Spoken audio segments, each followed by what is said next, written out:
This is my Volkswagen Passat. The suspension's quite soft at the back of it, so I'm going to replace the shock absorbers and the springs.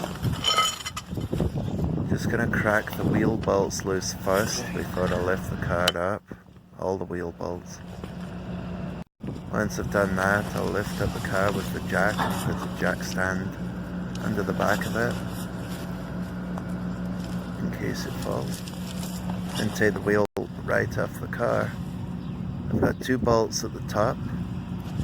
Just got a broken cover over the shock absorber that I'm also going to replace. And there's 1 bolt at the bottom. I've got the jack under the bottom of this arm so it doesn't fall down when I take the bolt out. I'm also going to replace the spring at the same time whilst I'm doing the job, because that doesn't look too good.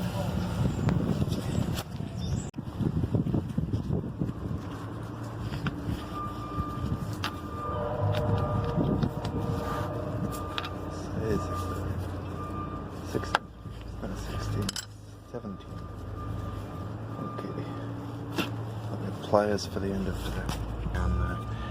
I've gripped it on the shaft of the old shock absorber, but that's okay because I'm not going to use it again. Just to crack that loose because it was really tight. When I put it on, I'm going to hold the end of the new shock absorber here so that I don't damage the new shaft that goes inside the shock absorber and cause an oil leak. That's it complete now.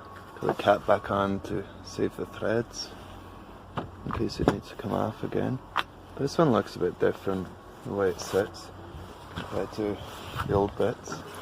I suppose they would have looked similar once. I can put it on and then just do the same on the other side. I've just replaced the spring at the same time. I was sitting quite low at the back, and that was done by the shock absorber's been removed. Right, and then at the back, this big hole, and I just put the jack handle in the hole and leave it down on it enough that I could see how it loosens that spring. That's all I need. Okay, next thing on this car, I'm going to change out this broken door lock. So what you have here is a little grommet that covers that hole.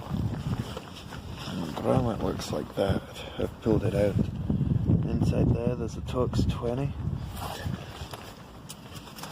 So you just unscrew it a little bit. When it's unscrewed enough, you can take this cap out of here, take that bit out that surrounds the door panel, and just slide in the new lock. Okay, once you turn it enough, take this out. Obviously it's falling apart, so that's going to rattle in the door. That's where it's going to go in there. So I got a new one here with 2 keys. Just put it in the lock and tighten it up. Okay.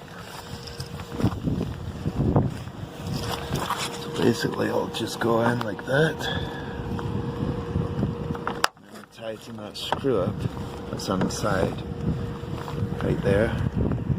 And I've got that trim to go back on there.